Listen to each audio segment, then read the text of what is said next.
Prvo obliko pisave naj bi razvili Sumerci, in sicer pred več kot 5000 leti. S trstenimi paličicami so v glinaste ploščice vrazovali simbole. Kmalu se je pojavila pisava še v Egiptu, svojo pa je imela tudi civilizacija v dolini reke Ind.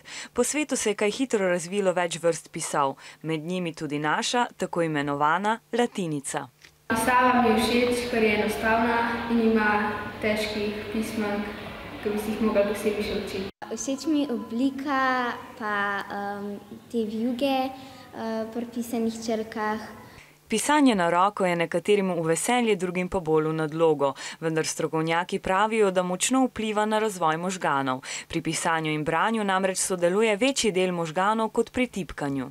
Če tipkamo, sicer ima to tipkanje neke prednosti, ker mi napišemo dosti več v kratkem času, medtem ko pa, če pa pišemo z roko, bolj razumemo gradivo, boljše si ga zapomnimo, medtem ko pri tipkanju si ga ne zapomnimo tako. Rajši pišem na roko. S tem, ko pišem na roko, mi ne škoduje za oči. Ko pišeš na računalnik, si zaspan, ker recimo pa pišeš na roko, si pa pozoren.